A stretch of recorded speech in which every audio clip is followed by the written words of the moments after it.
Hello crafty friends, it's Sherry, and I just am here today to share with you how important it is to find a kit club that actually matches your style.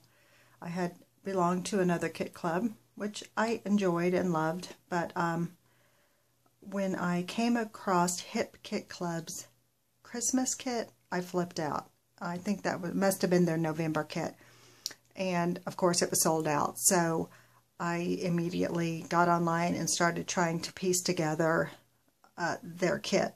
So that's what jump-started this whole introduction to Hip Kit Club. I had heard of it, but had never really checked it out. So anyway, when I discovered them and started looking online, trying to match up their Christmas kit, I came across this gorgeous album.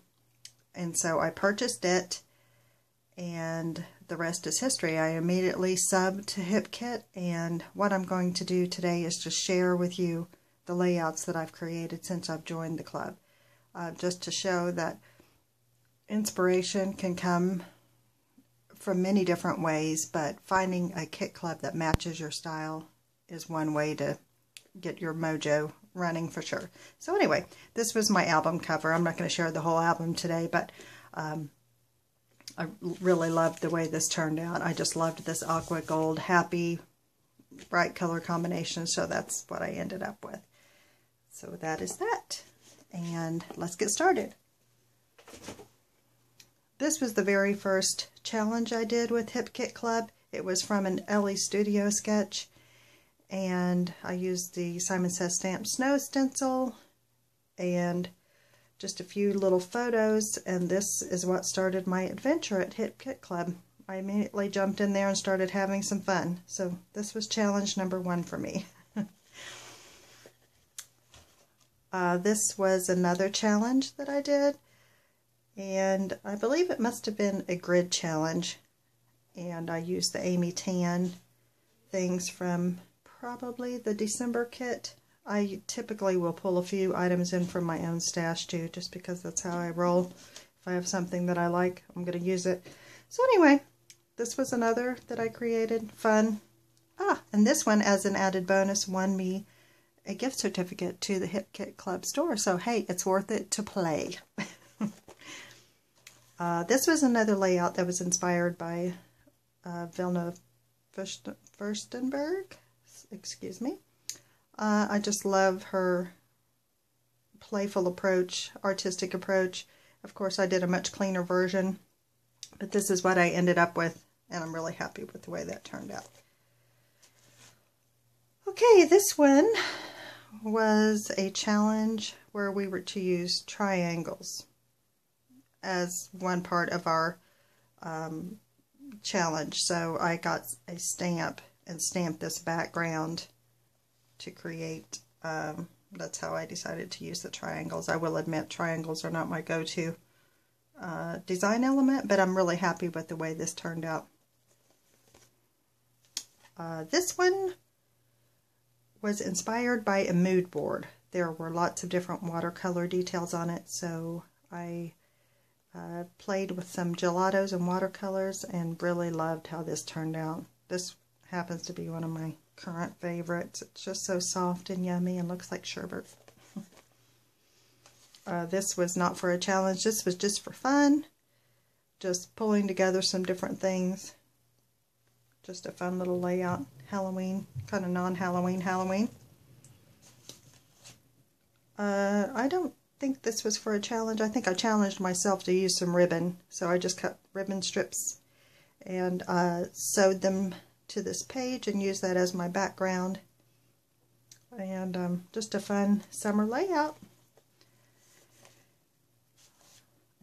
This one was created, the inspiration for this was the stencil that came in the kit. I actually used Versamark on the back of the stencil and laid it down and used a brayer to get the Versamark to make sure I had even coverage, and then I watercolored the flowers in. This one took quite some time, but it was really a lot of fun, and I'm really pleased with the way it turned out. And then I pulled in some elements, some paper and chipboard elements and alphas from my Hip Kit Clubs, and called it a layout. This was for a challenge of Missy's, and she has a very gorgeous, fun, colorful, bold style, but I was dying to scrap something. This challenge came right after I created the stencil one, so I was dying to do something masculine. So rather than trying to mimic her fun, colorful style, I just basically scrap lifted the design, and it's really fun the way this turned out. To kind of soften that black and white paper, I just put vellum over it, and then cut this down to kind of follow the shape of the pattern paper there. I cut that down, and I love, love, love this little quote on the Amy Tangerine paper that says, "Don't quit your daydream." It was very exciting. My son was MVP of his middle school soccer team this season, so I had to document that, of course. But anyway, just fun, kind of a different layout for me, but I really like the way it turned out.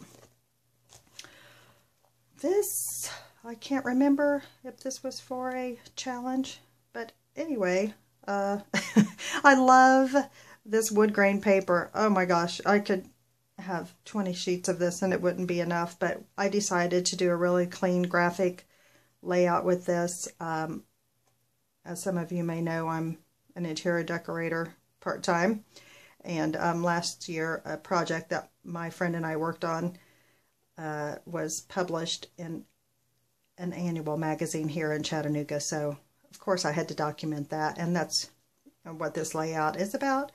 And I just really love the way it turned out, so clean and pretty. But they did have the work for me because that's basically cutouts from the magazine. So I just kind of played off of that, added a few little gold elements, and there you go.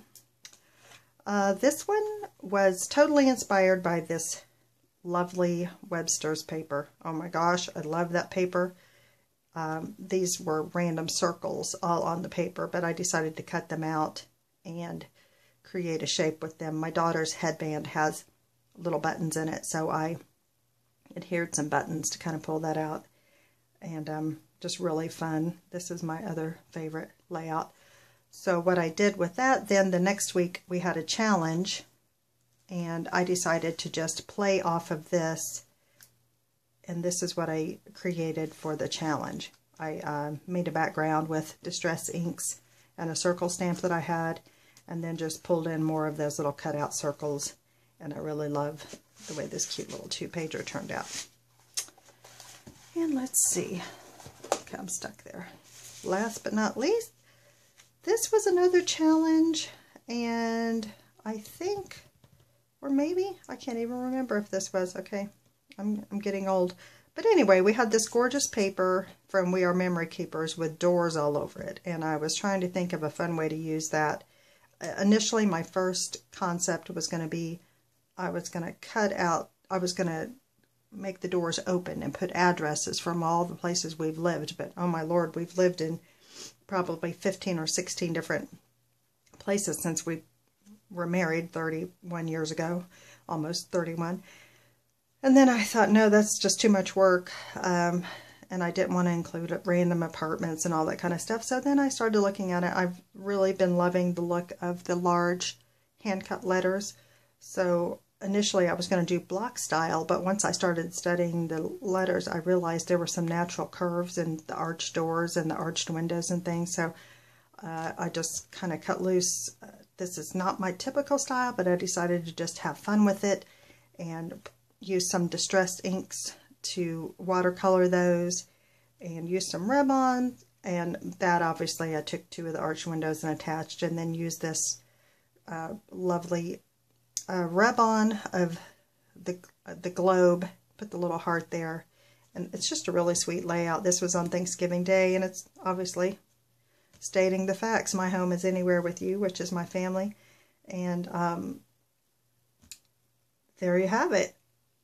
Basically, I have to say I have not been this inspired for months. I'm on this creative roll, and the funny thing is this is basically what inspired me to go ahead and start making videos. So I'm going to try to make my first process video today. I'm sure it will be a little rough, but you know, practice things obviously get much better with practice, so I'm going to tackle that later today. So thank you so much for stopping by, and once I get everything tweaked, I'll hope you subscribe. Thank you.